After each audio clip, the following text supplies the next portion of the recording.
क्या आप अधिक सोचने, ज्यादा चिंता करने और खुद को असफल मानने के चक्र में फंसे हुए हैं? अगर ऐसा है तो आप अकेले नहीं हैं। बहुत से लोग इन मुद्दों से जूझते हैं। दोस्तों, आज हम बात करेंगे एक ऐसी किताब के बारे में जो हमारी सोच के बारे में बताएगी। जी हाँ, हमारी आज की ऑडियो बुक समरी है don't believe everything you think. जरूरी नहीं जो हम सोचते हैं उस पर विश्वास किया जा सके। इसे लिखा है जोसेफ न्यूगेन ने। यह एक पूर्ण मार्गदर्शक बुक है जो आपको अपनी सोच को स्वस्थ बनाने और अपने जीवन को बेहतर बनाने में मदद कर सकती है। तो आइए दोस्तों, जानते हैं इस किताब के कुछ महत्वपूर्ण बिंदुओं के बारे में। दुख का मूल कारण खोजना। दुख का मूल कारण खोजना एक महत्वपूर्ण और गंभीर विचार है। विभिन्न धार्मिक और दार्शनिक परंपराओं में दुख के मूल कारण को व्यक्ति की अज्ञानता, मोह, आसक्ति और संज्ञानात्मक अवधारणाओं के परिणाम के रूप में वर्णित किया गया है। यह अन्याय, अस्थिरता और संवेदनशीलता का फल भी हो सकता है। दुख के मूल कारण को समझकर व्यक्ति अपने जीवन में सकारात्मक बदलाव ला सकता है और साधना के माध्यम से शांति और सुख की ओर अग्रसर हो सकता है। सभी दुखों का मूल कारण। हमें अपने दुखों के लिए दुनिया को दोष नहीं देना चाहिए। अगर हम ट्रैफिक में फंसते हैं या फिर ऑफिस में अगर हमारा बॉस खराब है, तो इसकी वजह है हमारी अपनी सोच। एक कमरे के अंदर दो अलग अलग लोग हैं, एक खुश तो दूसरा दुखी। जानते हैं ऐसा क्यों है? क्योंकि वो वास्तविकता को अलग अलग नजरिए से देखते हैं। वास्तविकता जो है वो है ही, लेकिन उसे देखने का जो दृष्टिकोण है वह मायने रखता है। आप जिस चीज से नफरत करते हैं उसका विचार मन में आते ही आपको बुरा लगने लगता है। लेकिन क्या आपने कभी सोचा है, अगर आप उस विचार को अपने मन से निकाल फेंकेंगे तो कैसा होगा? क्या आप पहले से बेहतर महसूस नहीं करेंगे? बस जरूरत है तो अपने मन को समझाने की। हम सोचते ही क्यों हैं? हम खुश रहने के लिए नहीं, बल्कि अस्तित्व के लिए सोचने के लिए विकसित हुए हैं। मनुष्य का दिमाग इतना विकसित हो चुका है कि ये खतरों को ध्यान में रखकर और सबसे खराब स्थिति की कल्पना करके हमें जीवित रखने में कुशल है। इसके इस विकास ने तब तक तो बहुत अच्छा काम किया जब मनुष्य एक हंटर था और जंगलों में रहता था, क्योंकि तब उसके सामने जिंदा रहने एक बहुत बड़ी चुनौती थी। लेकिन मनुष्य के दिमाग के इस विकास ने आज के युग में मनुष्य को अनावश्यक चिंता और नकारात्मकता पैदा की है। हमारे जीवन का असली मकसद शांति, प्यार और आनंद पाना है, लेकिन हमारे मन का फोकस इन सब पर नहीं है, इसलिए यह भटक जाता है। लेकिन हम इसे नियंत्रण में कर सकते हैं, और इसके लिए हमें ये समझना होगा कि मन की भूमिका जीवित रहने की है, संतुष्टि की नहीं। खुशी मिलना तभी संभव है जब हम मन की फुसफुसाहट से बचकर किसी गहरी चीज की ओर ध्यान लगाएंगे। इस गहरी चीज को चेतना, आत्मा या कोई अन्य नाम कहा जा सकता है, लेकिन यह जीवित रहने की विधा से कहीं ज्यादा आनंद और शांति का स्रोत है। विचार और सोच में अंतर। ऑथर ने हमें विचारों और सोच के बीच के अंतर को समझने की कोशिश की है। चलिए समझते हैं। विचार हमारे दिमाग में मौजूद आइडियाज होते हैं जो मन के अंदर पॉप अप होते रहते हैं।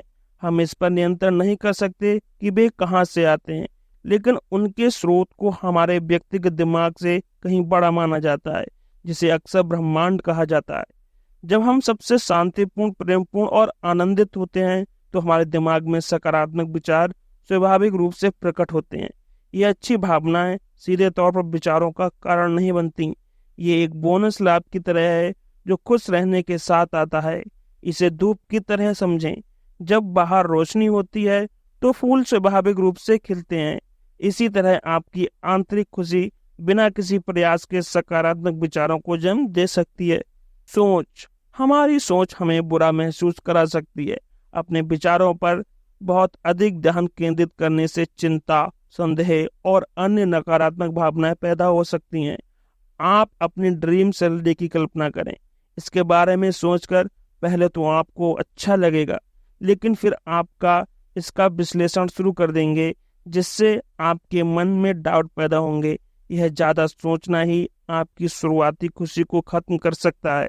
यदि हम केवल वही महसूस कर सकते हैं जो हम सोच रहे हैं, तो क्या हमें उस तरह महसूस करने के लिए सकारात्मक रूप से सोचने की आवश्यकता नहीं है।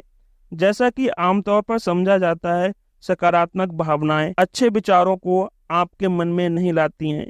हमारी प्राकृतिक स्थिति आनंद, प्रेम और शांति की है, लेकिन यह मन के अंदर विचारों की परतों के नीचे दब जाती है। अधिक सोचने से नकारात्मक भावनाएं उत्पन्न होती हैं। जितना अधिक हम अपने विचारों का विश्लेषण और मूल्यांकन करते हैं, उतना ही हम अपनी प्राकृतिक शांति से दूर चले जाते हैं। यह एक विचारोमीटर की तरह है, जो तनाव और नकारात्मक विचार के खतरे वाले क्षेत्र में हमें धकेलता है। हमें सकारात्मक भावनाओं के लिए विचारों की आवश्यकता नहीं है। आप अपने खुशी के क्षणों का विश्लेषण करने पर यह पाएंगे कि सच्ची खुशी शांत विचार मुक्त स्थान में मिलती है। मानवीय अनुभव निर्मित होने के 3 सिद्धांत। मानवीय अनुभव 3 प्रमुख सिद्धांतों सार्वभौमिक मन, चेतना और विचार से आकार लेता है। ये सिद्धांत हमारे जीवन के अनुभवों को सुविधाजनक बनाने के लिए एक दूसरे के साथ सद्भाव से काम करते हैं। इन सिद्धांतों को समझकर न केवल दुख कम करने में मदद मिलती है, बल्कि हमें सृजन करने की शक्ति भी मिलती है और हमें अपने जीवन को समृद्ध बनाने का साहस मिलता है। यदि सोचना ही हमारे दुख का मूल कारण है, तो हम सोचना कैसे बंद करें? हमें अपनी सभी सोच को रोकने के बजाय इसे बहते रहने देना चाहिए।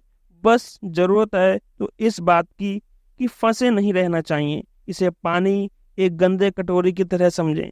हमें गंदगी से लड़ने की जरूरत नहीं है, बस गंदगी को बैठने दें और यह अपने आप ठीक हो जाएगा। यही बात हमारे दिमाग पर भी लागू होती है। इसके लिए जागरूकता की आवश्यकता है। जब हम अपने विचारों पर ध्यान देते हैं, विशेषकर नकारात्मक विचारों पर, तो हम बिना किसी निर्णय के उन्हें आसानी से देख सकते हैं। इससे वे प्राकृतिक रूप से लुप्त हो जाते हैं, जैसे बादल धूप को रास्ता दे देते हैं। विचार किसी दलदल की तरह हैं। जितना अधिक हम इससे बाहर निकलने का संघर्ष करते हैं, उतना ही गहराई से हम इसमें डूबते जाते हैं। इसके बजाय आराम करें और अपने आंतरिक ज्ञान पर भरोसा करें, जो आपको शांति की ओर वापस ले जाएगा। यह लहरों पर सवारी करने जैसा है। प्रवाह के साथ चलें, उसके विपरीत नहीं। बिना सोचे समझे हम दुनिया में कैसे आगे बढ़ सकते हैं? क्या आपने कभी ध्यान दिया है कि जब आप किसी काम में बहुत मशगूल हो जाते हैं, तो उस समय कब निकल जाता पता ही नहीं चलता। ऑथर कहते हैं कि यही पीक परफॉर्मेंस का राज है।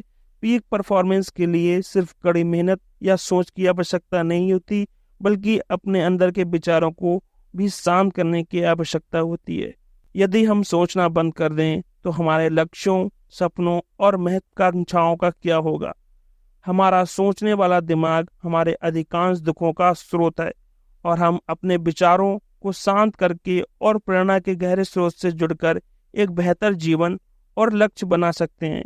हमारे विचार हमारी प्रेरणा से स्वाभाविक रूप से उत्पन्न होते हैं, जबकि सोच इन विचारों का विश्लेषण और मूल्यांकन करने की प्रक्रिया को कहते हैं, जिससे नकारात्मकता उत्पन्न होती है। हमारे लक्ष्य 2 स्रोतों से आ सकते हैं, हताशा और प्रेरणा। हताशा से पैदा हुए लक्ष्य भय, अभाव और नकारात्मकता से बचने की इच्छा से प्रेरित होते हैं। दूसरी ओर प्रेरणा से लक्ष्य प्रचुरता और आनंद की इच्छा से आते हैं।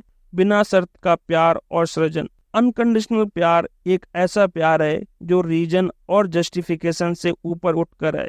ऑथर मानते हैं कि उनकी प्रेमिका मकेना के प्रति प्यार अनकंडीशनल प्यार का जीता जागता उदाहरण है, जहां अटूट स्नेह तो है ही, किसी प्रकार की सौदेबाजी या चालबाजी भी नहीं है। वह कहते हैं कि ऐसा प्यार का अस्तित्व सिर्फ इसलिए है क्योंकि यह प्रचुरता से प्रेरित है और कोई प्रतिदान नहीं चाहता। वर्तमान में शांति, आनंद और प्रेम और संतुष्टि का अनुभव करने के बाद आगे क्या? शांति, आनंद और प्रेम का अनुभव करने के बाद उत्पन्न होने वाली अनिश्चितता से निपटने के लिए एक रोड मैप शेयर करते हैं। अहंकार को त्यागने के बाद चिंता, बेचैनी और संदेह समानता बात है। ऐसा इसलिए है क्योंकि अहंकार, जो आपके जीवन को नियंत्रित करने का आदी है, फिर से अपना कब्जा जमाने की कोशिश करता है। अपने आप को याद दिलाएं कि केवल सोच ही नकारात्मक भावनाएं पैदा करती है। निरंतर सोचने के लिए उपयोग की जाने वाली ऊर्जा सब अन्य कार्यों के लिए उपलब्ध हो जाती है। इसे शांति, आनंद और प्रेम से प्रेरित लक्ष्यों की ओर निर्देशित करें, भय या हताशा से नहीं। अपने अंतर्ज्ञान का पालन कैसे करें? अंतर्ज्ञान व्यक्तिगत विकास और सफलता के लिए एक शक्तिशाली उपकरण है, जिसका उपयोग करने के लिए हमें स्वयं पर भरोसा करना होगा और आंतरिक ज्ञान में विश्वास रखना होगा। इसकी विशेषता शुद्ध एकता और हमारे आसपास की हर चीज से सीधा संबंध है, जो ईश्वर, ब्रह्मांड, अनंत बुद्धिमत्ता के साथ संरेखित है। सोच इस संबंध को तोड़ देती है, जैसे तनाव, हताशा, क्रोध, नाराजगी और अवसाद जैसी नकारात्मक भावनाएं पैदा होती हैं। गैर सोच या प्रवाह का अनुभव किसी भी समय किया जा सकता है, लेकिन यह वर्तमान क्षण में सबसे प्रभावी है।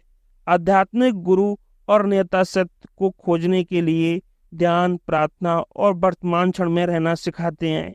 इस बुक में बताई गई बातों का मतलब यह नहीं है कि आप जो कुछ भी जानते हैं उसे भूल जाएं। यह बुक हमें एक ऐसा टूल सिखाती है जिससे उपयोग करके हम शांत और बिना सोचे समझे क्षणों का आनंद उठा सकते हैं। तो दोस्तों, हमारी आज की ऑडियो बुक समरी आपको कैसी लगी? अपनी राय कमेंट में देना ना भूलें, और चैनल पर पहली बार आए हैं तो प्लीज़ इसको सब्सक्राइब जरूर करना। धन्यवाद।